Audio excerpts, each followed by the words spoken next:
Okay, this is episode 4 of Incoming Aggression, and to kind of set the show up here, I've made jokes in the past, allusions to the fact that maybe we have more than a professional relationship here, the two hosts here. But what I didn't know was I wasn't the only one thinking that way. That wasn't just the idle, drug-addled thoughts of myself when I drift away looking at the sunset, wishing for a better life. But actually, apparently, there's at least one fan in Korea who's been living an entire sort of vicarious imaginary life through what our marital relationship would be like for Froskurinn. Like, he's thought it all through. He's thought like how the interactions would go, and it sounded pretty good actually. I've got to tell you, like, I actually kind of liked the way he was selling me on the idea. That's all I'm going to say. What did you think? Well, of course you like the idea because you're the one getting breakfast made for you. I think in this you were like sitting down at the table and I was like making you an English breakfast and there was like some sarcasm or jabs of wit. Yeah, well, it all sounds good to me there. I'm on board so far. Tick, tick, tick, tick. Okay. That's actually my alarm. Okay. Right. So, to start this week off, before we get into the LPL stuff, last week I thought we'd covered this scoring. I thought I was done with WE now. I thought I was going to have to talk about WE this week. If there's one thing I'm sick of, it's WE, unless we're talking about 2013, then I'm all on board. But since we're not, I thought, like, we did the preview for IEM last week. We talked about what WE would be like. But of course, China couldn't leave it there, China had to, last minute, totally irrevocably change the lineup of WE that's now heading to IEM to the extent that now I don't even know what's going on. So, unless I'm mistaken, these were the moves. They changed out STYZ, the AD carry, for Mythic, a guy who used to play to some degree in OGN, and I think it was a Jin Air player or something. And then the other move was they took out Ninja, the mid laner, and they brought in a guy where I don't even know his name. It's like Ji or something, right? Xie. Are those right? Xie? Xie. Okay. And well, those are the only two moves, though. Yeah. Okay, but they just changed out two of the main positions on their team. Do you actually know much about those other players? Like, have they ever played in LPL in any context? I don't know much about the ADC because obviously he's Korean. Xie has played for World Elite Academy. He was the starting mid before they changed over to Mickey God. He's an Annie player, which kind of gives him a boom because Annie is actually really strong on the patch. I don't know if he'll continue to play it out, but he's really well known in China of building like Majai Soulstealer on Annie and only playing Annie, and that's his reputation. And if you had to guess, like, is there actually an explicit reason given as to why these moves were made? Is it that they're going to use these players going forwards anyway? Like, for example, okay, they are bottom of the league. So do you think that they know they can't get into playoffs? They know it's over. So they thought, well, these have been the moves we're going to make anyway. In the off, we're going to try something out now and stick with it. Or are they just doing it for some weird reason? Like, they don't want to go with their main lineup and lose IM? What is your sense for this? I think they're just floundering and trying to see what works and what fits. Obviously, World Elite is a very massive organization. It has a lot of resources and players at its disposal. And so they're probably just switching around. It's really bizarre because Ninja, and I know I'm like really hard on Ninja all the time, obviously the former mid laner, has actually been performing really well. And all of World Elite's wins are based on Spirit and kind of Ninja having like a hit and miss performance on something like Ezreal. So it's kind of bizarre that they're changing out him for Xie. Like STYZ, I can go either way on it because I don't really know anything about this Korean ADC. He could be far better, he could be far worse. But STYZ's been struggling with his champion pool, though traditionally he's been very good. But Ninja has actually really started to ramp up, and Xie, frankly, is not an improvement. And if he returns in old form. I mean, isn't Ninja the guy who the other day had some crazy game where he just like carried the entire game? Yep, he played Ezreal, and it was amazing. Like, Ninja can play Ezreal. He plays like Ezreal, Xerath, who's it against? And Jace. Snake, maybe? I know that they had a good game against Snake. They had a 1-1 against Snake. Yeah. Okay, must be them. Right. Does this change any of your predictions for IM? Is there a caveat to add in there? Is it a similar scenario? Do they have a worse chance now? I frankly think, just like projecting and kind of doing what I know about Xie, that this makes World Elite worse. Obviously, there's no synergy there unless they've been practicing in like secret, dead of night. Xie did not have a great performance. He has he kind of has almost the opposite champion pool of Ninja, whereas Ninja plays really like far back caster.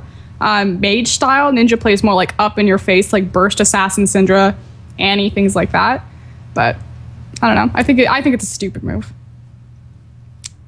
So he plays Syndra, and they've brought him in as a sub to a tournament where they're going to go play against Bjergsen. Like, what is China do? What is China?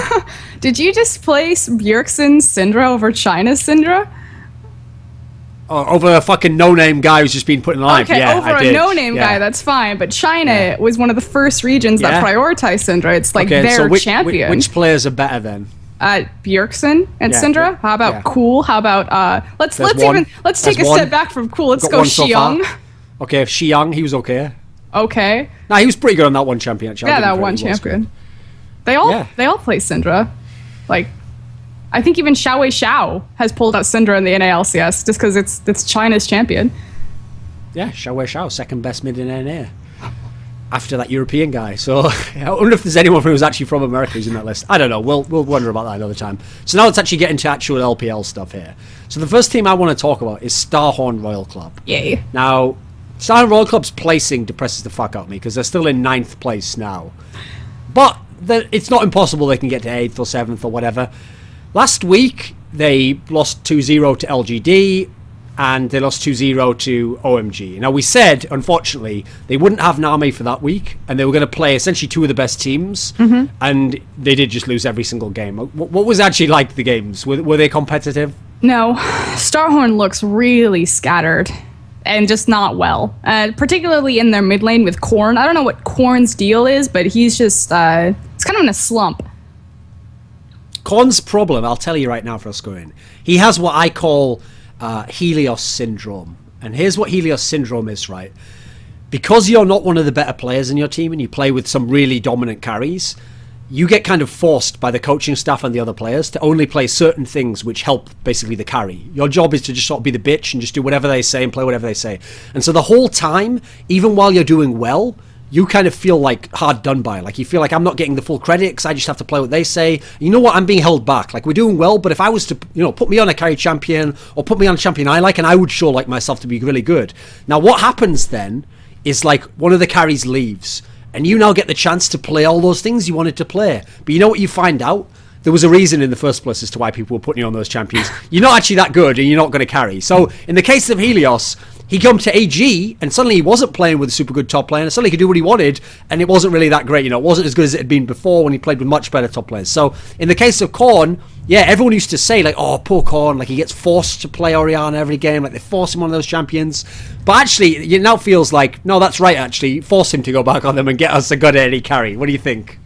I think there's probably some truth to that. I know that Orianna is kind of one of his signature picks and that he likes that champion, but he's also supposedly really well known for his fizz and solo queue, although I have yet to see that champion kind of return to form in any competitive or Worlds match. But yeah, I definitely think there's some truth to that. I think Zero also looks really very hit and miss, although he gets a lot of target bans on him over the course of the season just because he doesn't have anything to support. Like Zero's whole playstyle is protect Uzi, and now that he doesn't have an Uzi to protect, he definitely looks worse, and Insec is just trolling. Okay, but here's the thing. He doesn't have an Uzi to protect, but now he has Nami. Nami is here to save everything. So all the villains are going to combine into one super team to destroy the good guys. That's what's going to happen now, you see. OMG will fall because all the people with an axe to grind. Insec hits Uzi, Zero probably doesn't, but he has to pretend like he hits Uzi because he got left behind. He was jilted at the altar. Nami obviously hates Uzi because he took everything away from him, including fucked him over the transfer deadline like at the last minute.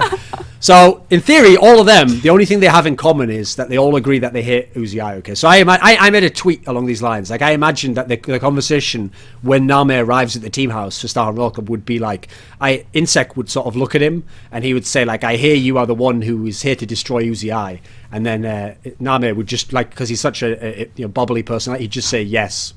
And then Insec would say, this could be the start of a beautiful friendship, but then in brackets it would say, except that you're Chinese. So that would be the end of it. Like the scene would actually end there. It wouldn't be a beautiful friendship, but they could join together and join. Like realistically, what do you think the impact of Nami will actually be? I think it. Okay, first and foremost, I kind of want to clarify something because there's been like this discussion that's going on that this is Nami's chance to prove himself. That going on Starhorn Royal Club is going to be the proving grounds for Nami to show that he's actually a good AD carry, which is frankly bullshit. The only way that is your scope and your frame of mind that Nami has to prove himself on Starhorn Royal Club is if you only watch World's performance and that's it. Nami has already proven himself 10 times over, and this is just like another team to see if he can thrive and be successful on. But this is by no means like, if he doesn't show up here, he's not really what you say he is. So first and foremost, that's out of the way. Secondly, in that context, I even said, listen, it's actually correct that you have to bring up international competition when you talk about Nami, because when you talk about Nami, you're talking about one of the best players ever, so you have to put him in the frame of all the other best players, and obviously the key quality that a lot of the other best players is if they all have the international experience. So that's totally legit as a conversation, okay, the way to frame it. But the problem people don't realise is, if we're talking only about domestic performance, then he would be like top 5 all-time of anyone in any region. Perhaps even higher, because even some of the godlike Koreans, maybe they're only godlike for a year and a half, you know. So actually, purely domestically, which is what LPL is, he has a better performance than anyone in the history of Chinese League of Legends. So actually, it's the opposite. He doesn't have anything to prove domestically. Now, they'd be right if Star Royal Club gets to Worlds. Now we have to then expand the scope again and then start putting it back into that conversation of like, how does he do internationally? But you have to be fair on both levels, you know. And the other thing is that now that we're speaking about internationally with Nami when he got sick, I just want to like, Kelsey has been working on the EDG documentary, and so I've been kind of like around and watching her do that and watching her go through the progress of it, and it covers Nami getting ill. And at Worlds they said it was like food poisoning, and they kind of made like a little bit of a running joke out of it. It's like, oh, we got food poisoning, okay, that sucks, it sucks. In the documentary, this does not look like food poisoning. Obviously you have to take it with like a grain of salt because it's coming from EDG, so obviously they like have a bias behind the view and the camera and how they do everything, but he looks really, really ill. And it's actually come out that like Nami is sick again coming into his opening day with Starhorn Royal Club. And I don't know if this is confirmed for sure, but I'm kind of getting the vibe and the feeling that Nami has health problems and that they kind of like reoccur. So like the fact that now seeing kind of the footage and hearing EDG and what the players were saying, like they were ready to play with Fire Loli, who was their sub at the time. And of course we saw him play this last week. He filled in for Clear Love. Not very well, but like EDG didn't say it, but they were screaming with Fire Loli. They were ready to put him in the World's group stage. Like that's how ill Nami was. So to just kind of write it off at, oh, it was just food poisoning that one time, I think is pretty untruthful to what happened.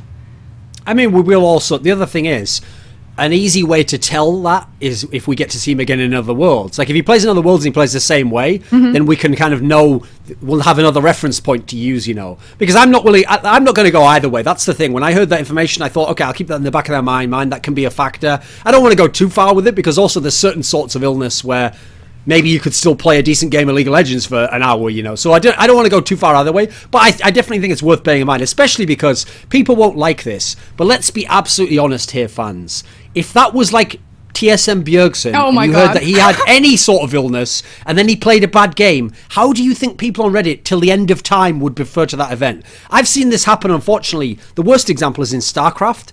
In StarCraft, if any player ever said that he was having like RSI issues, like he was having like his wrist hurt or something, that guy from that day forward, his fans had a permanent get out of jail free card. Because obviously that's not something that gets fixed overnight. That's something that might be with you forever, okay? So I'm not joking. The players who had that, when they would win, no one would mention it. And then when they would lose every single time, it's like, well, I'm sure his wrist hurt that day. And it was like that. It's like, listen, I'm saying I wouldn't go there. I like Nami, but I'm not going to go too far like it was totally that. But listen, let's be honest here, fans. You guys would do that. A lot of you, if it was your favourite player. And that was just to get out at the last second, okay? But we have to be reasonable with it, okay? Now, with that said, when Nami comes back in, we said yesterday, ideally, they would have had an opponent last week where they could at least go 1-1 with them, or they could maybe steal a win.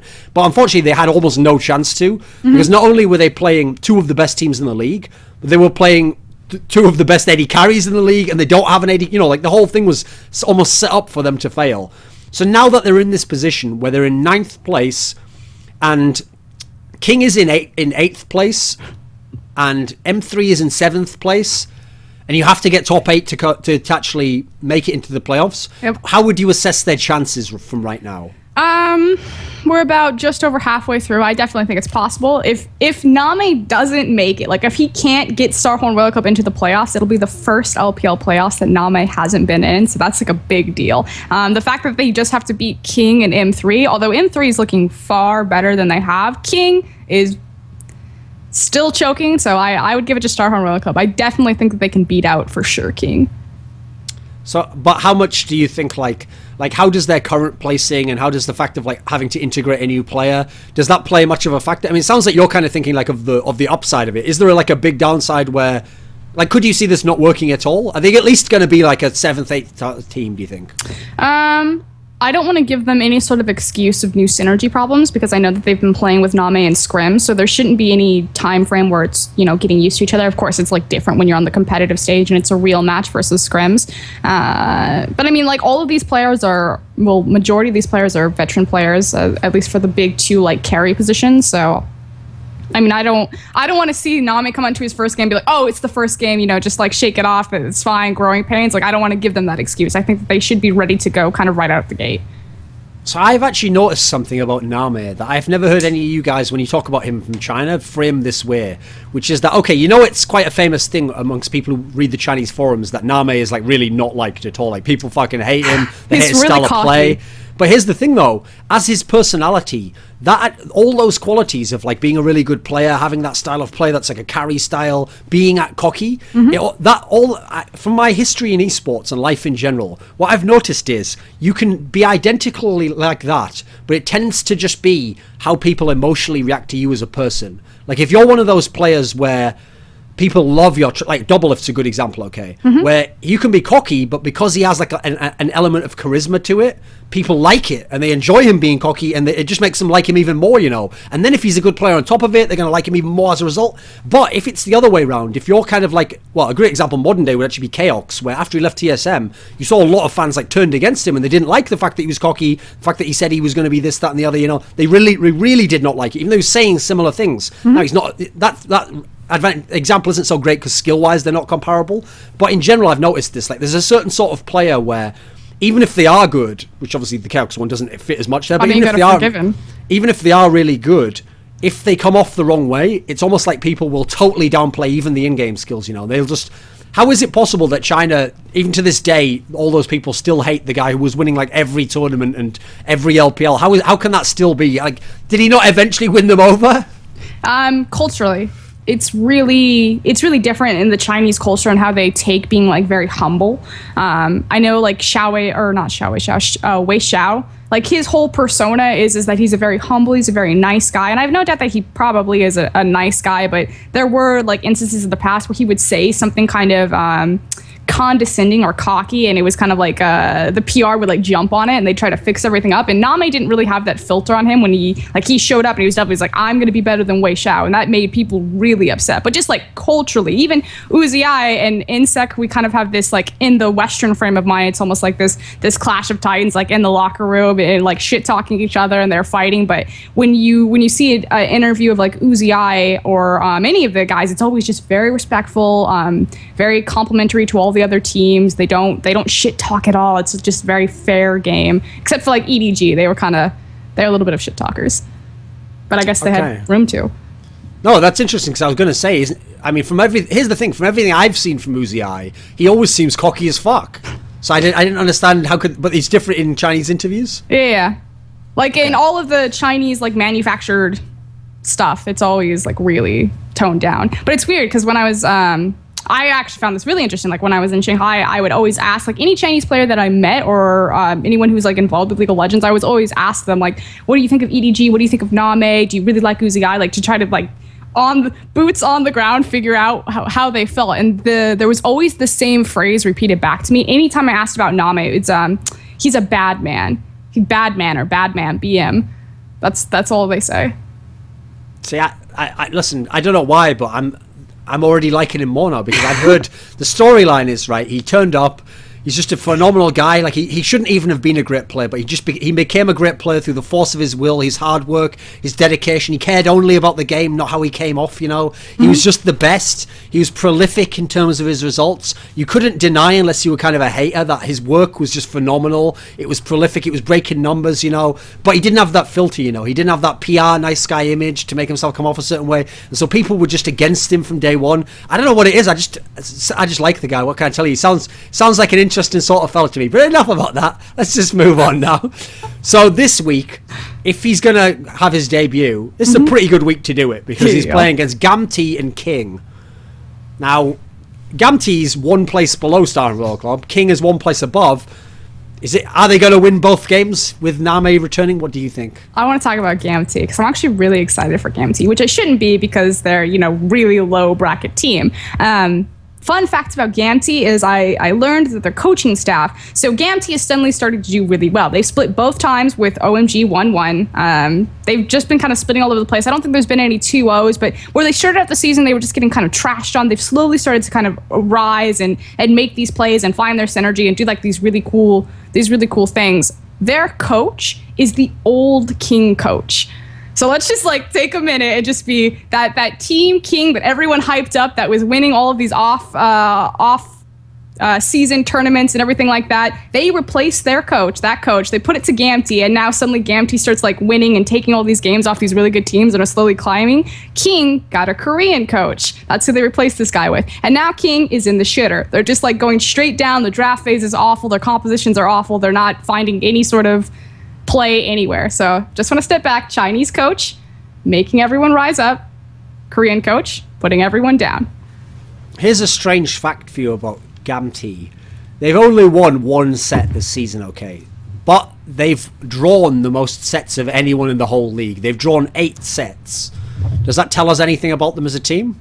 Yeah, it tells me that they don't have an identity, which they don't. Gamy going into this were kind of like a chameleon is what I called them, just because they played this really weird style getting into the LPL. They played like a European team, like an old school European team, because obviously Europe has a new meta and a new play style that they're using this year. But last year, if you think back to really slow, really conservative, very safe, very slow paced games, that's what Gamy used to do, but almost even more extreme. So where everyone else in China is throwing themselves at you, if you're within 550 units, they would just flash and burn all their cooldowns and their summoners at you. Gamy would just wait for people to make a mistake and then capitalize on it. But they would never apply pressure to force you to make mistakes and then capitalize on it. So it was kind of interesting. But now they'll come into tournaments or Demacia Cup or even in LPL games, and suddenly they'll just go hyper aggressive. And so you're like, which is it? Is it this really hyper aggressive play style, or is it this more conservative one? If this is this a battle of different players wanting to do different things? They've kind of changed out their jungle a few times. They've got a new guy, Huey,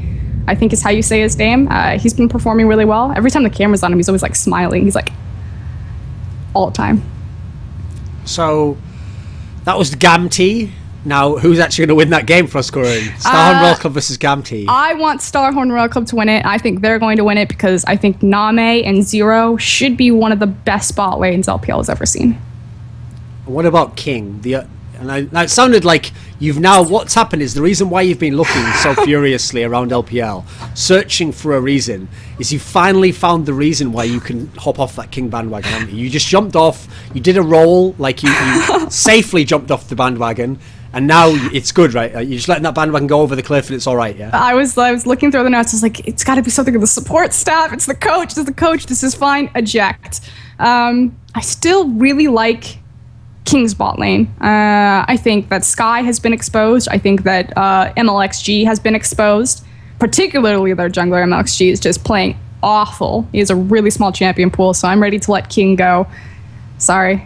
Nice guys. Very young. Think that they have room to grow. But I think they're going down in flames. Let's go then to another game King plays this week, though. Because, they play Starhorn Royal Club, who might be much improved, but they also play Energy Pacemaker, who are second from bottom in the league. We've never really said anything thus far in this show that was positive about them almost. King should win that game? Energy Pacemaker's been on the rise. They've been playing Victor. They were one of the first teams to bring out Victor, and they actually had a 2-0 over Starhorn World Club with it. So that's Raphael's performance. And Raphael is a Korean, bottom tier, kind of unknown Korean, obviously. Wasn't he one of the ones who was playing in that Zenix team or something that never got into OGN or something like that, wasn't he? I'm trying to remember if it was Zenix or a team named Avalanche, I think. Okay. It was one of those, though, that was in the qualifier. Yeah, a really bottom tier Korean team. Him and Drizzle are the two Koreans on that team, and he has had an outstanding performance on Ari and Victor. It's a little weird, but now Victor has to be permanently banned against them, just because I don't know if the Chinese just don't know how to deal with the champion, or if he's just insanely good at it, or one of the first people to really bring it and kind of show it. King, again, trying to think about the matchup. Assassin plays really good it's weird because they almost have like really similar champion pools. Like Assassin was known as like an Azir, Ahri type of player, like obviously like Assassins, but he could do like the terrain control with Azir, so Victor he's recently been having some crazy games though, right? Yeah, he's a solid point. It's their jungler. Like MLXG is just shitting the bed, and Drizzle pretty much picks Lee Sin almost every single game that he can get him, and then just makes crazy plays early. Like even if you watch Energy Pacemaker against top teams like OMG, which of course OMG doesn't really do anything in the early game anyway, but they always get a lead. Like they'll always either get like first blood or a few kills right there and be like, okay, it's Energy Pacemaker, but then you remember that it's Energy Pacemaker and they're gonna throw and lose. But so what we need to do is get the VODs of that guy playing Lee Sin and send them to Morello, and he might have mercy on Lee Sin. That's what we can do, guys. We can save him. You know, actually, Morello, I think that they should have like an eating contest named in his honor, and it would be like a special convention for people to do it. You know what it would be called? It'd be called the Morello Nami Con. How long have you been sitting on that? Like, what? I don't make this shit. When they're terrible like that, I just made them up, don't I? I wish I had a script writer for this sort of shit. I mean, listen, my career might be in a very different place. This show might be on Gamers right now if I had a script writer for all my jokes. That's all I'm going to say. So I just imagine like Thorin sits up in his bed at night. And he's got his notepad. He's got like his water bottle. This is brilliant. And he just starts writing down these one-liners. And then at different points in the shows, you just look at your pad and you're like, okay. In the top right hand corner, there's like in cursive, it says like Froskurinn with a little love heart on the eye. You doodle in it.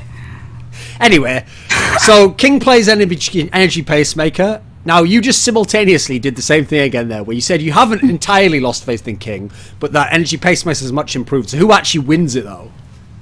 I think it's gonna split 1-1. Okay. So have you noticed that when you ever try to nail me down, that I just kind of like wiggle around? Well, no, what's interesting is the thing that you complain about on your own show is what you do all the time. Like someone says to you, like, what do you think of Brazil? You're like, Brazil is a country on the map. Another country is Romania, and here's what I think about Romanian folk music. And then after 20 minutes, the person's like, did I ever find out what you thought about Brazil? Like, so they have to bring you all the way back. So all I do, keep bringing you back. Listen, Froskurinn, I'm used to saying things that to me sound quite intelligent. Then girls like running away, and then I have to drag them back. Okay, so that's the normal dynamic I'm used to here. So the other match that Energy Pacemaker plays this week is against one of the teams we've already talked about, Gamy. Mm-hmm. Now, from the way you described it, it sounds like Gamy would win that. What is the actual matchup head-to-head like directly? The thing about Chinese League of Legends, and this is going to sound like I'm not answering your question, but this is going to be my answer to the question, is when your strategy is mechanically outplaying your opponent, it's going to be a 50-50 either way. Even between, and this is why we see... this is my own kind of opinion. This is why I think we see so many upsets in LPL specifically, or so many like 1-1 splits, or like a top team losing to a bottom team, because a lot of these teams don't have a really nailed down strategy. They're not like super rotation based, or they don't have like a specialized comp or anything like that. And so it's just about raw mechanics and team fighting. And a lot of these players, even if they're on subpar teams, can still, mechanically press their buttons to a pretty high degree. And that's what kind of causes these coin flips. And so when I see games like Energy Pacemaker versus Gamy, or King versus Masters 3 or anything like that, especially in the bottom tier, to me, that's just a coin flip. Who's going to land their skill shots and hit their buttons on that day? So that's your theory as to why Gamy was able to go 1-1 with OMG? M3 and OMG in the same week. Yeah, pretty much. Fair enough. I mean, there's obviously blunders, like if you want to analytically break it down, there's obviously blunders that happen in the draft phase and people making poor decisions over certain objectives. But at the end of the day, China is a region about team fighting. It has a very high mechanical skill cap in its player base. And it's just, if you're trying to just outplay on each other, sometimes you screw up. Like that's what happened with EDG. They were trying to style when they had Fire Loli on their roster, and they just dropped it.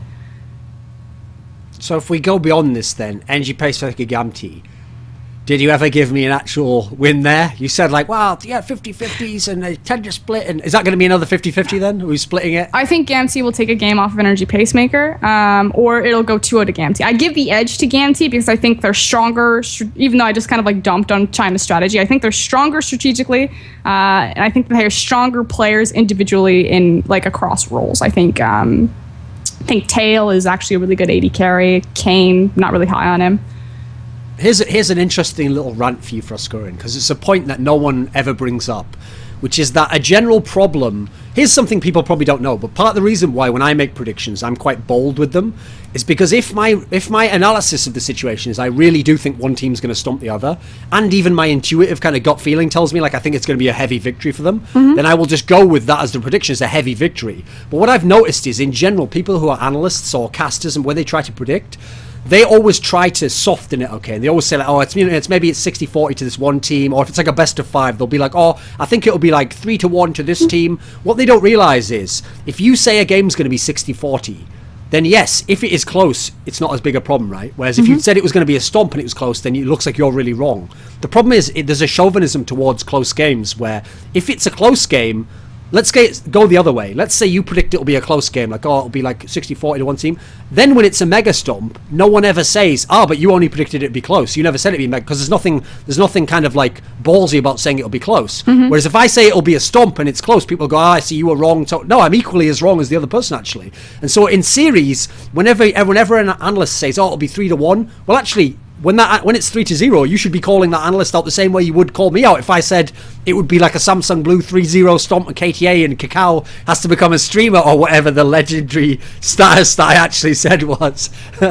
But I just wanted to put that out there because it's just a general bias. So anyone watching this who's doing predictions, just realize that you're not getting away with it. I keep a mental track record of all your sins, and one day I will come for you like the spectre of death. You will be forced to pay for your sins. Jacked. Oh, did I say that out loud? I meant any caster out there. I think it's just the confidence thing. Like when people make a bold prediction like that, they see like the confidence there and like being like, I'm right, this is how it's going to be. And people just want to like knock that shit down. Well, if we've learned one thing for Froskurinn, it's that you can't knock my confidence down. You won't beat me. I will be there in the end, and that in itself is quite obnoxious, so I understand why people don't like me, really. So anyway, I'm sort of like Nami, you see. I'm the best, but I also know I'm the best, and I say I'm the best, and so people who don't like that I'm the best get mad that I'm the best. There's something, I don't know what it is, Froskurinn. I tried to come off just genuine, and something about it just doesn't resonate with people. I don't know what it is. It's probably because I don't really resonate with sort of like the common man, because I'm like so far above his level that like the gap between, Anyway, I bet you're probably glad you do this show me now and associated with my name. So anyway, this is moving so on. Excellent. Moving on, the old team of Nami, EDG, has in theory a reasonably difficult week this week. They play Invictus Gaming and LGD. Now, first and foremost, when they play Invictus Gaming has dropped a little bit. They used to be like 4th in the standing at one point. Now they're 6th. That sounds like from the past discussions we've had about where you see Invictus Gaming, like they should be maybe 5th or 6th, like just based on the matchups and stuff. Who's actually going to win out of EDG versus Invictus Gaming? Like, is Invictus Gaming the team that can get an upset, can get a 1-1 against EDG? Okay, are you ready for my bold prediction? EDG 2-0? No, it's going to be a 1-1. I think Invictus Gaming is actually going to take a game off of EDG. And how would they be able to do that? I think that, again, their draft phase is still really, really strong, probably one of the strongest of any of the LPL teams. And so I think that, strategy-wise, they're one of the more sounder teams. I think that they've showed plans of kind of what they like to do in the game. I think Rookie and Kakao, when they're controlled, are working really well. The one kind of question mark is the fact that they've been running Zitai in the top lane, which I think is awful. I would actually rather run Pokemon. And I'm like a big Zitai fan, so this hurts me to say. But I would rather IG run Pokemon up there and just kind of secure his small champion pool of Maokai, just because that champion is so easy to play, than try to run like Zitai into a Koro lane, because I feel like Zitai is going to try to style on Koro or go ham, and he's just going to feed Koro, and then it's just going to snowball out of control. But I think IG can take a game off of EDG, because I think they're strategically one of the more sound LPL teams. I think that they have good bones, and it's just about executing it now. I've got a question to ask you about IG. So in theory, you could make a real case right now that the best AD carry in LPL, you could make a case that is Deft. He's playing very well. His team's doing really well. So he is awesome. Now, normal human beings from the West who were born in Western countries with white skin and passports from Western countries would think to themselves, well, Deft's one of the best, whereas, Invictus Gaming's AD carry, like, who even is kid? Like, but I happen to know that you have some sort of irrational worship of this guy Kid, where, listen, when I used to watch him in like 2012, I was like, this guy's pretty good. He's good. But that was 2 years ago for Froskurinn. So why now would you still think he could stand against the might of Deft? Kid is incredibly consistent. He has always been good. I think he's probably always been on the same level. Last year, I would say that there was a spike in his performance. Well, he was actually playing out of his mind well, especially when you looked at kind of the ruin around him that was Invictus Gaming. Kid was consistently putting up numbers, putting up damage. He has a large champion pool. He's well known for his Ezreal and kind of his Trinity Force AD carries, but he was pulling out Twitch and things like that last year. Coming into this year, far better team around him, different pieces. And again, it's just like he's that backbone. Where I always talk about how you was the backbone of EDG, even though it was kind of like the big Nami show. But like you was setting everything up. That's kind of what Kid's role is in Invictus Gaming, and it always has been. You have to think he's been flanked by people like Zatai and PDD, and now he's flanked by Cacao and Rookie. And like the Kid and Kitty's bot lane is just so solid. I almost want to equate it to Wolf and Bang and how they're kind of like the janitorial service of SKT. They just kind of like come in and they just like sweep up all the kills, and they're just like there doing their job. I think that Kid and Kitty's do primarily that same function. I think Kid mechanically really solid, very patient player, especially in a region that has a lot of really overly aggressive AD carries. So I really respect Kid in that sense. So you have that down as a 1-1 there. EDG's other game against LGD. Now, LGD's had some pretty good results in the standings. Can LGD actually win this? Can they just win the set outright?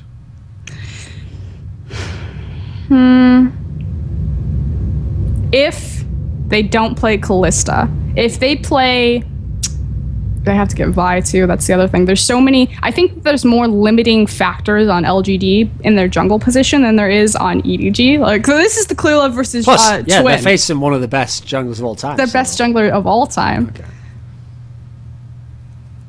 He's not even going to say anything. Fine. I mean, listen, after Clear Love smites down Cacao in the other game and shows himself to be the superior jungler, then there'll be no debate, you know. Exactly. That's how that works. Okay, Chwin is not going to apply any pressure. They found a formula where they put him on Vi because all he has to do is press R. He doesn't need a lot of farm to be effective. She does amazing damage. She's very tanky for no reason. And that works for them. If he doesn't get that champion, it's very hit or miss. So the fact that LGD has this really big kind of sore or this like gaping wound on their team kind of puts them lower than EDG, although I actually think that LGD is the smarter team. I think that when they're on their game and they're on their point, especially in a drawn-out series, I don't know if these best of twos or these set of twos are really indicative to how good I actually think LGD is. I think in a best of 5 or even a best of 3 that LGD is really going to shine. And so I'm really interested in playoffs because a lot of people are kind of like throwing IG and Snake and trying to pull LGD down farther on the stage just because they had that rough middle week when they were doing the Callista things and Chwin wasn't working out on Jarvan and things like that. But I think in a best of 5 that LG will really shine and make or give EDG a run for their money. As far as who's going to win, I think it'll be a 1-1 again. I think depending on what side it is, I think LGD will win on purple side. Will the coaches ruin the actual marquee matchup and not give us Imp versus Deft just in a 2v2 lane? What do you think? It's so easy to lane swap it right now. I don't think it's necessarily anything to do with the coaches. It's just how the meta is. It's so much safer. You get so much more out of it. There's no reason to play a 2v2. So I don't think we'll see an Imp versus Deft. If they use the old formula of Acorn one game, Flame the next, does that throw any dynamic in? Like, which of the two lineups is more likely to be EDG? I would actually say... I say that obviously bearing in mind that at the moment they play the different, but using the reverse champion pools. But ignoring that for a moment. I think it's against Koro. I would love to see Flame to actually play like a Flame type of champion. Like all these people keep telling me that Flame's like this hard carry, and I'm like, I can kind of see it sometimes on these Lissandra ults, but he's been on like Rumble and Lissandra and things like that, so I've yet to really see it in person. I would love to see him do it because Koro is actually historically a really weak laner, and I think that if Flame actually has that caliber that people keep telling me that could really cause problems, even though they're probably going to lane swap it anyway. Well, that's the ridiculous thing is that his most famous champion is Kennen, which is what all these top laners are playing now. And Kennen was the champion where if he played that, he would get 100 CS up on someone in laning phase. like the other top laner. He would just be 100 CS ahead. Even in the 2v1 lane? That's my only thing about Flame. That didn't exist really back then. You used to just only play 1v1 basically. Because it is I don't know what would swap. happen in a lane swap, but that's something else. You've even seen it in LPL this season though. Even when he gets lane swapped against, he still gets ahead of the other top laner. He still farms better. Even if the other guy's like on Narn or something, he'll still get slightly ahead. His laning's never been a problem, It's more like how do they use him in this particular team? Because in this team, part of the reason why it works to have Acorn is because you've already got carries at other positions, so you don't necessarily need the top lane to do anything. He just has to turn up to a fight and be useful, Whereas the classic thing about anyone who plays tanky champions, like he's obviously very good at, he can play Rumble, he can play a lot, obviously, is that ideally you don't even have to do anything in lane, just get enough farm to turn up with some items in the fight and then just do your job, So in that sense, I can even understand why they sometimes prefer to go with that route depending on the team they're playing.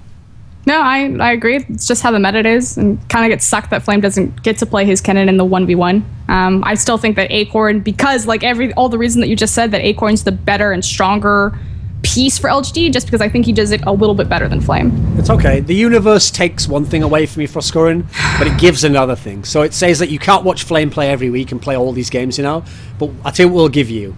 You want to see Shy versus Dyrus? I'm like, oh boy, oh golly, do I ever. You want to see Shy versus that Cabashard guy everyone's hyping to the heavens? I sure do. And then they give you that. What is the hype around Cabashard? Not that I dislike Cabashard, it's just that is clearly a 2v1 lane, because Diamond is... He's good. Listen, he's not terrible. Listen, he's like above average. I'll put it that way. He's above average as a top laner.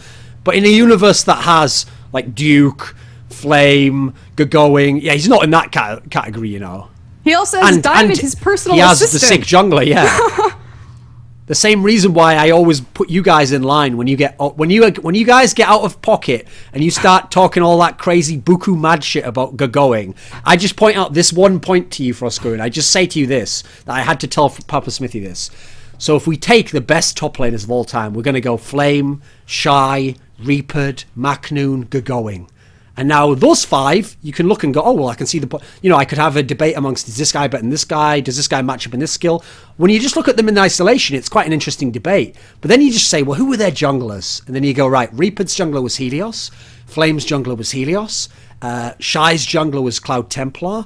Macnoon's jungler was Watch. And Gagoing's jungler was Love. Oh, that's right, his jungler was Loveling. Also one of the greatest players of all time. Yeah, it's weird how he's the only one that has one of the greatest players of all time as his jungler, which would be like the dream. Meanwhile, all of those guys who are the best top laners ever had like an average to just above average jungler. So I'm just going to put that out there, Somewhere Anne Prague just rolled in her grave. Well, I think her grave, her fictional grave, was found to be empty long ago for Froskurinn. You've now replaced her. You're actually a real girl who I can talk to about esports stuff and who says inappropriate things that people get mad at. So you've kind of taken on that role for me, I will carry the torch forward. Yeah. Luckily, you also don't like Najin, so that's not a problem. So going forwards, LGD also plays against Snake this week. Are you on the hype train that Snake will beat LGD in this matchup? Not at all. Snake has been figured out. Any team just needs to look at how to beat Snake, and it's to ban Jarvan, it's to ban Nunu. When those champions were banned, they ran. Okay, so the game that they was against Masters 3, I think. Masters 3 2-0'd them, and then they had another game last week where Jarvan Nunu got banned away from them. They lost that game. Was it World Elite? And then they played a Juggernaut composition, which... Are you talking about Snake here? Yeah, Snake. Snake played EDG and went 1-1, and they played King and went 2-0. And they played World Elite and went 1-1. It must have been the EDG game then, where they played Juggernaut. I was so... Thorin, I cannot explain to you my dislike and contempt for Crystal. And the fact that he got that composition around him and everyone started hyping it up and talking really big about Crystal, because I just cannot respect him as a player, especially when STYZ is getting replaced by a Korean. STYZ and Crystal are the exact same player to me. Wait a minute. Let's just rein that back in a second. So you still hate the guy, still downplaying him, even though initially it was like, well, he can only play this only play Draven or something like that. And then he started playing shit that wasn't Draven, just bodying everyone on it. And you're like, well, he's just got a good team around him. And then, no, what is the excuse now? What is the reason now for us going to hate? Because he still has it's still the same thing. Snake does exactly the same thing every single time. There's a blueprint for it. If they don't get their junglers, then Beast isn't effective. Beast isn't able to carry the game for them. So I don't know why people will hype up. I guess I get upset because people keep hyping up Crystal when it's Beast. This guy deserves so much more credit than he is given, even though like he's the target and he's the easy weak point to ban out in the champion pool. And yes, Crystal has been known as a Draven and a hyper scaling AD carry player. This is things like Kog'Maw, which works really well in the Juggernaut composition because you just put the Kog'Maw and it's protect the AD carry, which is, I don't know why they call it the Juggernaut. I think it's just like a cute little name, but it's essentially what CLG was playing, what was it, season 2, when they had like Shen, Taric, Janna with the Twitch. Remember this? Okay. See, here's the interesting thing here. Now, what's kind of interesting about what you're saying here about Beast and his entry into China is that you bring in the famous junglers, Cacao, you bring in Dandy, Insec. Yeah, they have an effect. They become some of the best players in the region as junglers. You bring in even some players we don't even really know, just Beast, a Korean guy, but he just comes in, he's doing well in China. Kind of makes you think about the legacy of some of those great Chinese junglers before they arrived, you know. And but enough about that. That's for another day. I believe you called him the best jungler in the world. Who? Loveling. No, I did say he was really good. He's really good. I think he's underrated. He is. But here's the thing about Loveling to understand if you're a foreigner, is that his style, the best players to compare him against is, you probably won't like this, but I think he's like Chinese Svenskerinn, because his strength is he's really good at like bullying the other jungler, invading him, dueling them outright, because he picks champions that are like fighting champions. He'll like duel them outright. That's why the interesting matchup to me when I went and did that Insec article where I watched all his games in LPL is that I was looking and people talk about how Uzi and Starhorn Royal Club as a team got this boost for Worlds. Yeah, Insec was part of that boost, by the way. He wasn't that good in LPL at all. He was like a decent jungler in LPL. He would every now and then have an above average game, usually against the lesser teams, by the way. And then what happened was every time they played OMG, the games would almost be like, it's like Insec and Loveling would like neutralize each other, but then Loveling would slightly get the better of it, and as a result, OMG regularly slightly got the better of Starhorn Royal Club, you know. And so I actually felt like that was quite interesting, because usually with Insec rather, it's not going to be that like the other person shuts him down. It's like he shuts himself down. He either tries to go crazy and it works, or it doesn't work, you know. Whereas actually, I felt like Loveling actually could stand toe to toe with him and sort of like prevent him from bullying him around a bit in that sense. So that's my comparison anyway. People can dislike that if they want. What do you think? No, I actually think that's pretty apt. I'm not big on studying Svenskerinn, so obviously I'm just taking your word there, but definitely Loveling is a duelist, and one of his signature styles is he would run in, he would kill the enemy jungler, and then he could gank without fear, knowing that if the enemy jungler showed up, he would already have a lead on them. I think he's one of the mechanically soundest junglers in LPL, probably most likely of the Chinese junglers. Like his Lee Sin mechanics are on par with Insects. So if we go back to the topic at hand, was Snake versus LGD, and it sounds there like LGD is going to win this set. Yes. Okay, LGD is a smart team. That's what they've always been. And this was the beautiful marriage of like the mechanics and the brains, and you just have like this golden child who has like this deformity on its face known as Chwen. But they just, I want to say this, and then we'll get into draft phase, and they'll just like let Snake have all of their champions, and then I'll be really, really upset. But this should be super easy for LGD. They're superior in every other position. They have far superior champion pools. Should just I've realized what your problem is with Snake, okay? You know those other weeks where I keep highlighting this pattern that like you thought Snake would fall off, but King would go up. Like, we think that CJ is going to go down in Korea, but we think that Najin is going to go up. The reason why is because on the team that the analyst tries to downplay, it's always that to the analyst, there's an obvious way that you could beat them, right? Like, look, what the analyst does is he looks at two things. He looks and sees, here's the one main way they succeed, and if there's only really one way, that in itself suggests how to beat the team, which is don't allow that, or do things that counter that directly. Or another way to do it is if they do something that isn't their one successful path, then you have something strong that makes it very difficult for the things that already don't work to work anyway, okay? So there's two ways you can attack it.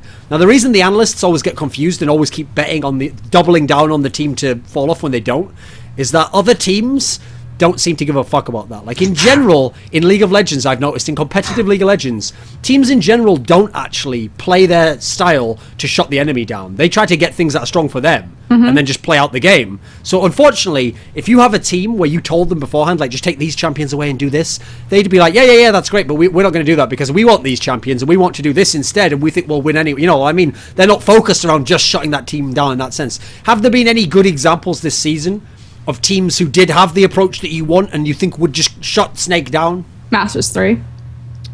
Jesus Christ. Then in that case, they must be. It's true.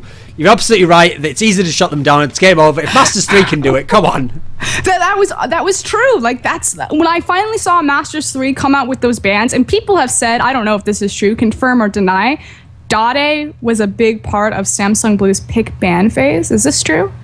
I'm not sure. I could believe. Here's the thing that's weird about it is he was actually famous even during the Samsung Blue era for doing shit like just blind picking a champion that he wanted early on. I've seen that. But his infant sauce he could win after doing it, you know, so it seemed kind of baller at the time. You thought, well, that's pretty cool, actually. I don't know. I was told by a couple of people that that Dade was like really instrumental there. I don't know if that's true, but they came out and they banned out Snake and they just slapped him. And I was like, yes. I wasn't a big Masters 3 person, but as soon as I saw that, I was like, okay, buckling up. I'm getting off the King train. I'm buckling onto the Masters 3 train. I believe in Dade. And we haven't even talked about Masters 3 yet. Just, I don't even think it's really... Okay, well, I'll leave it. I'll bear that in mind. So then there's another game that Snake plays. Now, if you've just told me all those horrible things about Snake, and then I say that they're playing against OMG, the apple of your eye, well, not really your eye, you're still one of those people who still believes in IG for some reason, but in theory, China Talk people have to pin all their hopes to OMG because this is the all-Chinese team and it has all the names on. And now, magically, all those people who were like, oh, I don't think OZI is that good, they're like, I think he's very good. No, they haven't actually done that entirely. That would be kind of haterism. But okay, OMG versus Snake. What is the actual direct matchup between the two like? I think it's really important when going into this matchup that we have to talk about OMG's bottom lane because if Uzi gets dumpstered and Crystal goes ham, you've got to give me something. Like you have to like say something next week. Like you have to apologize. Well, no, actually, I'll just say that no one has to apologize for saying something they don't like. But you have to like something about your opinion has to come back towards the middle point, right? If Uzi plays and it's a Cloud Uzi bot lane and they get dumpstered by Crystal and Ella, I will go back and I will examine exactly how it happened and I will give the breakdown on it. Okay. That said, I don't think Uzi and Cloud are going to play. OMG came out and they said that they're going to have two different bot lanes. They're going to be switching off between them. They have the Xiong and the Son bot lane, and then they have the Uzi and the Cloud bot lane. And then they've got this other random guy that they kind of like put in there. And it's like based off of champion pool. Like, okay, we need a Thresh this game, so we're going to play Cloud. Okay, we need the Morgana this game, so it's going to be Xiong. Maybe an Annie support. But they didn't play Uzi and Cloud. They played two Xiong and San games. So I thought that was kind of interesting. So does that give Snake more of a chance then? That we might not even have I think that's the best done. player? I think Snake's if San and Xiong play both games, I think the nail in the coffin has been sealed. Froskurinn, are you aware Snake has won 7 sets this season?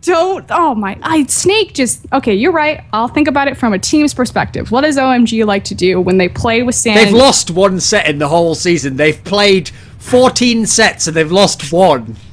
OMG like to skirmish. They like to do roams early. Snake invade with Beast. They get down deep vision. Then Flandre makes a teleport off of it. Going is really good with teleports. Here's the thing. San and Xiong are a really safe bot lane. Like they play really far back. So I think that takes away power from. I'm trying to like think about all the reasons that OMG should beat Snake. It takes away power from Flandre. Because if he doesn't have like a good teleport bottom, then it's hard for him to get snowballing. It's hard to get snowballed off of OMG's old bot lane just because they're so safe. They just play by their tower.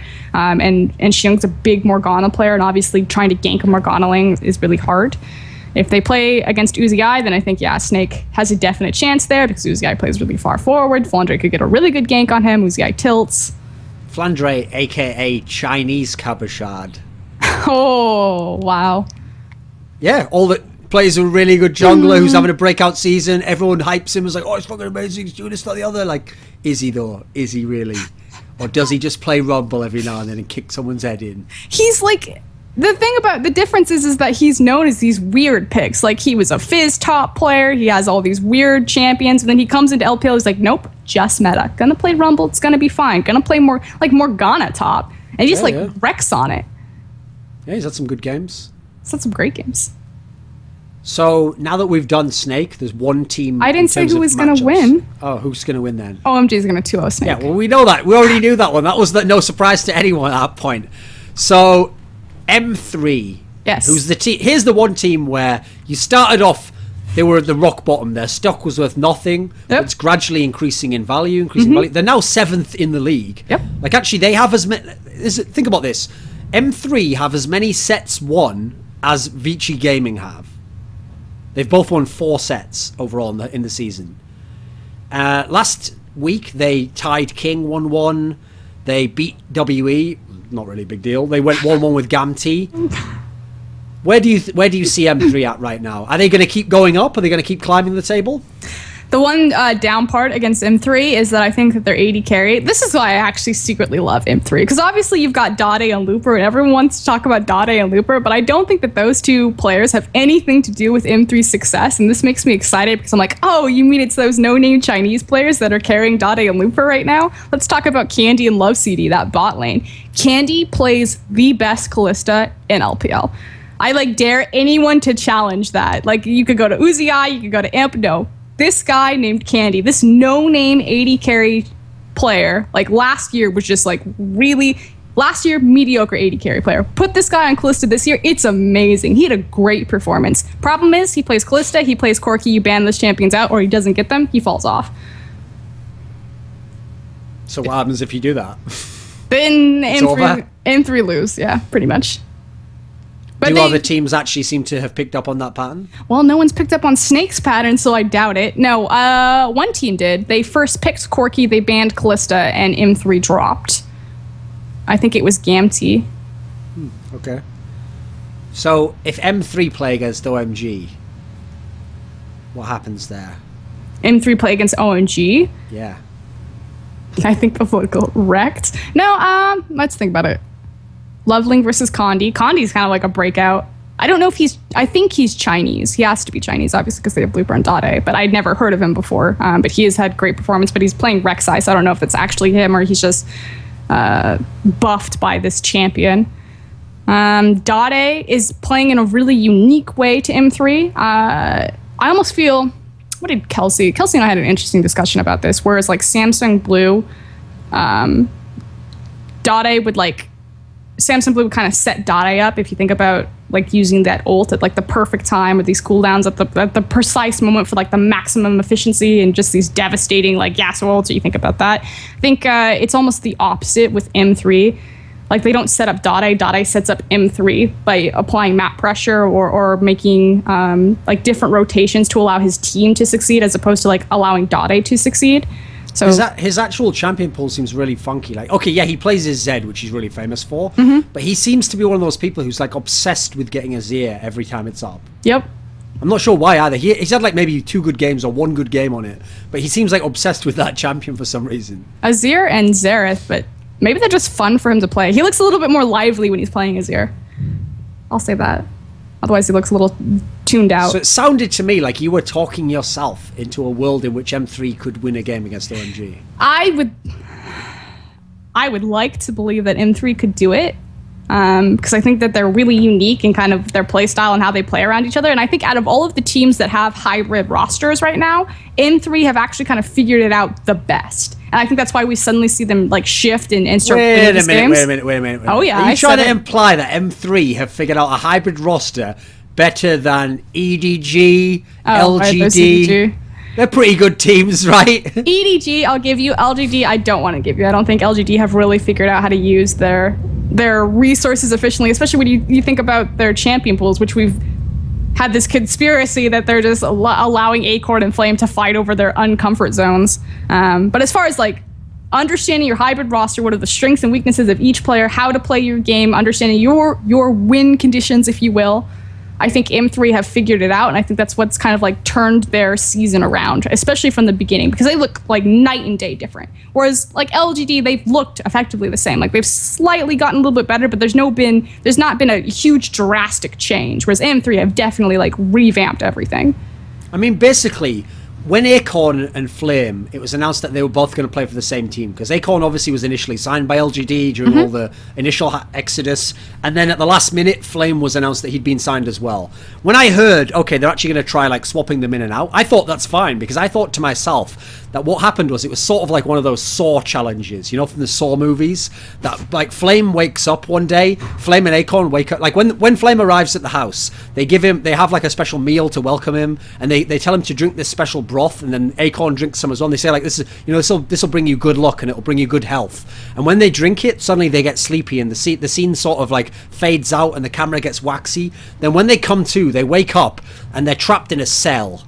And then above them, looking down from the top of the cell, like sort of in a prison, at the top of these high walls, is Imp, and he looks over with his sort of devilish glare, and he just tells them like, gentlemen, we will be holding tryouts, and there's only one way out of this room, which is there's a locked door in front of you, and you both have keys, gentlemen. Whenever you want to walk through this door, you can. The problem is, the key for each of you is inside your gallbladder. And so they then have to fight to the death with their hands to rip out the gallbladder of the other person and extract the key, and then they can walk out the room and they will have won, and have succeeded in the tryouts. So I imagined immediately that would happen, and that Acorn would sort of try to plead with Flame, like, listen, we're both Koreans, like we can work together, like we can probably surgically extract this.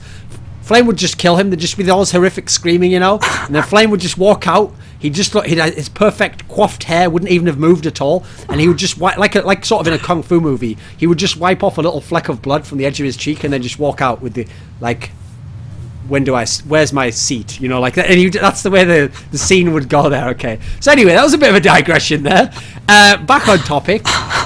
Yeah, listen, I acknowledge, okay, one thing I don't like about analytics or analysis in general is when people try to use, for example, someone's standing in the table to figure out who will win a match, okay? Like, for example, if Vici Gaming plays against Starhorn Royal Club, it's not automatic that Vici Gaming will win because they're 5th in the league and Starhorn Royal Club is 9th, because depending on the matchup, first of all, there might be an imbalance of like a player matchup here, or the stylistic approach might be good for Starhorn, you know, whichever it might be. So I always say, first and foremost, you should always analyze off matchup, and then you go with stuff like form and which players, etc. So on that level, this is just a joke. But you actually sound like the biggest fucking Snake hater ever now. You spent like 5 minutes trying to talk yourself into how Snake's going to lose 2-0 to OMG. Now you're trying to talk M3 into winning a fucking game off OMG. How can both those things exist in the same world, Froskurinn? I don't think they can. Because reconcile them for me. If I think about it, the M3 has very similar problems to Snake. If like you're talking analytics as far as like champion pool and targeting a specific strategy that's strong, and just like taking it away from them. Although I mean, on the upside, OMG's not going to do that. So I guess, on the upside, yeah, OMG does that helps, right? I wouldn't hate Snake so much if people would acknowledge why they were actually good. I think I'm just super salty for Beast and Ella. I'm just super salty for them, and that it gets shoved to Crystal. It's the same reason why I don't dislike Uzi, but I don't appreciate Uzi or hype him up as much as other people. I feel like I have to go, like you say, some people have to go completely the other direction to like balance out all of this hype that builds around him. And I think when Crystal got mentioned in the same breath as Uzi and Nami, I just lost it. Because how can you hype up Crystal when STYZ is exactly the same player, but everyone will ignore him. But because Crystal's on the better team, he's flanked with the better teammates, and he gets an inflated performance, it just drills me the wrong way. Well, you never want to be drilled the wrong way. So on that topic, M3 also has a pretty hard game because they play LGD. Now against LGD will win. Why do they have less of a chance against LGD than OMG? OMG is not smart like LGD, and I mean that in a sense that LGD is the strategy-based team, rotation-based team, roaming-based team, applying pressure points, really good at minion control, things like that. OMG is just brute force mechanics, play skirmish style, try to outplay, do dives.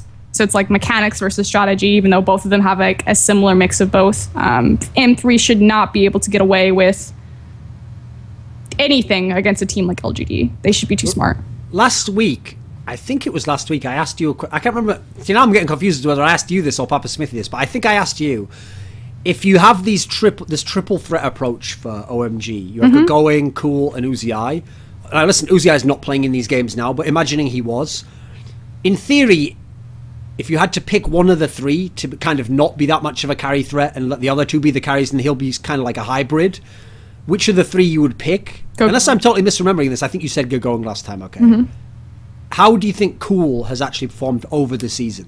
I think Cool is playing really well right now. He has almost two different modes.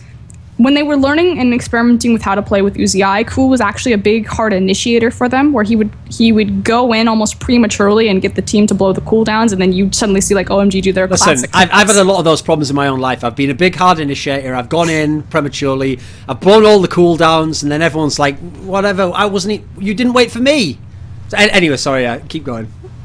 And it'd be this classic OMG where they'd suddenly come out of the bushwork and I also come out of the bush when I do that as well to initiate. Yeah, okay, keep going. Rip everything apart. You can't go there with that one. And it would allow Uzi to thrive, because you have to think in the context of like Starhorn Royal Club, Uzi had so much peel for him. You know, Zero's job was just to make sure he was okay, and say it was almost the same role that Insec would play. Is what Cool was doing. Now he's switched gears where he'll be more the like the hard carry. And he'll just play Ari. I think he had an amazing Syndra game. And he just doesn't care about Uzi. He just goes and he plays his game and he just puts everyone on his back and walks away with it. So I think Cool's played really well. I think when they work with Uzi, the best way to work with him is Cool has to be the initiator. I don't think... Because Going's really weird about how he uses Flash. I don't think Going can do it. Although he does occasionally, but consistently I think it has to be Cool. So you have M3. Overall, you're saying OMG's probably going to win 2-0? Yeah. Okay. And then LGD is 1-1 with M3? What was it? No, it was clean 2-0. I think there's a higher chance that M3 can upset OMG just because stylistically how OMG is as a team than LGD, if that makes sense. Like if M3 is going to upset anyone, I think it'll be OMG. I don't think it'll be LGD. At the moment in LPL, it seems like the really big problem is that middle pack is just way too close. Like teams 5, 6, 7, 8, and 9 have between 3 and 5 overall set wins. Now, what makes a difference is who has how many losses do you have, how many draws you have, etc. But there's not that much of a difference between 9th place and 5th place there. There's like a massive gap there where, in theory, 2 weeks of good results, you can jump maybe 4 spots all the way up the ladder. Do you want to make a bold prediction now? Is there someone else? We've tried this before, but is there someone who you now get the sense that they're going to make the jump into those top teams? Which one would you pick? You can have like team, or can I have M3, two? King, Starhorn Royal Club. Who do you think? If I want to pick 2 teams, and I want it to be Starhorn Royal Club because I want to believe in Nami, but I want to say M3 because So who's going out of that list then? Oh, who's going to come down? Yeah, because you have to lose someone. It has to be Snake, LGD, VG, IG. I think... It can't be Snake. Fuck Vici. off. They've won like 7 games out of 14. It can't be. Vici will fall. Okay. Vici will fall? That sounds like some shit that Imp said before like the season began or something. Okay. Why will they fall though? They seem like... Listen, they don't always win. That's their problem. They draw a lot. But they seem reasonably consistent. Like, you're not going to just beat them up. They will always front a strong game because they're squirrely. They're hard to pin down. I think it has a lot to do with Dandy and Mata and the fact that those two can control their vision. I think that they're having internal problems. I think that it reflects in their gameplay and their inability to communicate with each other. They don't really work with each other. I think they're almost like 3 different teams. It's Dandy and Mata, and that's one team. And then it's Dandy plus his solo laners, whichever one he decides to camp that game. So either Hatong or Carry. And then it's the other team is Hatong and Vasily. and you combined all three of those teams, and that's VG Gaming, and that's why shit goes terribly wrong sometimes. You know, when it was first announced that Team WE would be the only team from China. I'm not doing like the best marketing work for that team. Through the mud. That's also why they're not even called World Elite anymore. Team WE. So when it was announced that they would be the team at IEM, you know, everyone said, just as hyperbole, "Oh, this sucks! Like, you're like sending the worst team in LPL." What do you think of the fact that not only are they changing roster, but they now literally are sending the worst team in LPL? This is now actually the 12th place team in LPL that is being sent to compete against the best teams from the other regions. Let's just put this in context. Korea only has 8 teams. LCS only has 10 teams. We're sending the 12th best Chinese team to compete against the best from those regions. What do you think of this? That was my favorite quote when people pulled it out, that this team doesn't even exist in the other regions. There's no like cross-reference here. I am so upset that WE get to go. It's really unfortunate. We could have had, although I think the format to the tournament actually really helped World Elite, because I've said this before and I'll say it again, the best team does not always win in a best of one. So I would love to... Listen, I saw Kaboom versus Alliance. You don't have to convince me. But the thing is plus I also saw when TSM lost that first game against Thorin and Froskurinn. I know that the best team doesn't always win. I have this theory. See, I had to troll there to save me from the NA fanboys who attacked me over the EU shit there.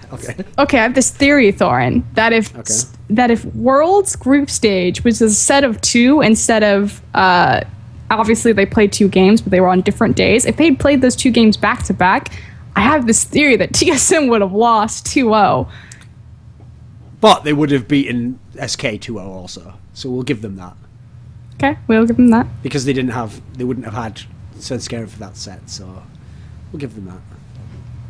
But no, I suspect they also would have got stomped in that second game as well. But that's also the famous thing about TSM, is they were always, it always took them sort of a game or 2 to warm up against, as in just stylistically to know what the fuck to do against an opponent. There's like a famous saying actually in combat sports like kickboxing, MMA, which is there's certain people that you have to fight more than once, because the idea is even if you're actually better than them, which in this case, get real, they weren't better than Star Royal Club, but even if you are better than someone, sometimes stylistically they just have a style that you haven't figured out, sort of like you don't even know what you need to do against them, you know. So the idea is sometimes you have to lose to them, and that will actually make you stronger the next time you face them, because then they've sort of taught you how to beat them, you know. So it sounds counterintuitive, but it actually does work out in certain famous cases. No, I agree with that, but I think it this somehow leads into World Elite, and the fact that they have to play a best of 1 with them is that TSM doesn't really scout, or they didn't scout at least Starhorn Royal Club when they beat them. There's an interview where Loco Doco says straight in the interview, you can go watch the VOD, he has no idea what the names of the Starhorn Royal Club players are or what they play. He straight says that in his vlog. So obviously if that's like the coach of TSM not scouting their opponent, and that's the game that they go into and then they lose 25-5, of course TSM come back and they have a really close game the second game, and TSM managed to pull it out. It's a good game. And then they were like, well, how can you be so confident? And he was like, well, Chaos is really experienced. And they're like, psst, Chaos doesn't play for TSM anymore. He's like, shit, interview's over. I gotta go now. My team needs me. Anyway, jokes aside. But that's the thing, though. If teams can kind of shoot themselves in the foot if they go in. I mean, you'd think that if you're looking at World Elite, the only player you're going to look at is Spirit, which, to be fair, he was really the only player that mattered. But the old World Elite roster with Ninja and STYZ, if you went in and you only looked at Spirit and you didn't do anything about anyone else, there is like a 50-50 chance, especially in a best of 1, that Ninja could upset you with like an Ezreal pick or something like that. But luckily that's been taken away. Luckily at World Elite, it's like, nah. Here's the thing though, you're probably thinking like, this bombers me out, like the worst team, and they changed roster, and now I'm gonna have to hear TSM fans telling me that they beat like famous Chinese team. You're thinking about it the wrong way. Life's not about what happens for Froskurinn. It's about how you react to it, how you process it, how you frame it and for yourself, okay? Mm-hmm. So here's the key thing to understand. Here's the positive to look at in this scenario. If TSM beats Team WE, then all we say is, well, they just changed players. It was the worst team in the league. You know, it's not even their real league. Are already set up. So there we go. That's already set up. That's already fine. That's not really that much of a loss to take, right? Is it for that to happen? Because we can kind of say that, okay? If they beat TSM, then the parade is now 2 times bigger. I'm popping all the crystal bottles. See what I did there? All of those bottles all over the place. Your favourite type of champagne, I believe. Oh my god. I'm popping them all over the club, you know. It's even bigger party. So what we've essentially done for Froskurinn is we were already going to party if Team WE beat TSM anyway. And if they'd have lost, then we'd have felt bad because at least it would have been WE's real lineup. So all we've done is remove the loss part. It's only a win-win now. So we did it. We did it. We've redeemed China. We did it, Froskurinn. It's over. It's all right. The brilliance of World Elite. I wonder if they had like a staff meeting where they sat down. They're just like, okay, guys, this is what we're gonna do to save the embarrassment. We're just gonna revamp the roster. What they did is they listen. They promised that they'd never do this unless it was an emergency. So Aaron was at EDG and he was walking out of the offices one day, and suddenly he got a call, and the ringtone was this very specific ringtone. And he was like, that can only be one person. But they promised me they would never call me unless it was necessary. And what happened was, when he left, Aaron took like a burner phone and he put it like, locked it away in a safe. And he said like, you can only use this phone once. But for what you did, for the times we spent together, like I will answer that phone one time. Yeah. So they call him and they say, Aaron, we need to talk to you. Like, it's important, you know, let's put all the shit between us aside. We need to consult with you on one thing. And they bring him in and they say, you're known as the most brilliant strategist in the Chinese region. You're the only one who's ever figured out like ways to play against like Korean teams, how to take their strengths and bring them in ourselves. What is the one way that we could play against TSM and not look like total fools? And he told them, as usual, gentlemen, I've thought about this problem. I thought outside the box. If you didn't bring your real lineup, then technically you can't lose. See, and like much like in The Wire or something, he realized that like if you do not play the game, you cannot lose. Like, see, he's brilliant. He's brilliant. What can I tell you? And then he said, and now get out of my sight. You disgust me. And P.S. Can my other sister have a job? No, anyway, that's a pretty dark actual reference there, right there. But inside jokes for everyone who knows what the Chinese scene there, which isn't going to be many people watching this episode. Anyway, do you have a final note to end the show? Oh no, we have to do the games of the week. Remember? Yeah, we have to do Drexen's Filthy Casuals, Monte Cristo's amazing start game. over there then. Drexen Filthy. Oh wait a minute. So Drexen Filthy Casual. You know that he sort of like not entirely, but he got a little bit annoyed that I named the award that, just in the sense that like, well, I'm not just a total casual who only likes that. Then he defends Crystal like, leave Crystal alone. Guys, you're being really hard on Link on Reddit right now. Can't we send him a care package? Like, if he's going to do that, he's just bought himself right back into the Drexen Filthy Casual award, because that's what Crystal's all about, motherfucker. So the Drexen Filthy Casual Killfest award, which game is that going to be? It is going to be... we're gonna give him a good game. We're gonna give him OMG versus Snake. That is going to be the Filthy Casual entertainment game. That's just going to be people going ham the whole time. Yep, it's going to be Crystal diving into probably 5 people, but it's okay because he'll have a Lulu, a Nunu, and a Janna to back him up. And then he'll get like a triple kill before he explodes into pieces for positioning poorly, but people will be like, damn that KDA, look at it. It's all about the KDA. What about the Monte Cristo boring ass game? Probably a game with either LGD. LGD have good games. Oh, EDG versus LGD. That'll be the Monte Cristo game. So even though you've got all those star players, it won't actually... There will be no action, you know? I think that EDG play a very slow-paced game, and LGD historically have had an awful early game. So the game will be really good late game, but early game it'll probably be piss-poor ganks from Chwin and Clearlove, and just slow farming, just outmaneuvering each other. I think we'll probably see the first 3 towers go down without much action, and then Baron will come. See, the problem with that game is it's got the marquee names. You think if you see these names together, they're going to have an awesome time, right?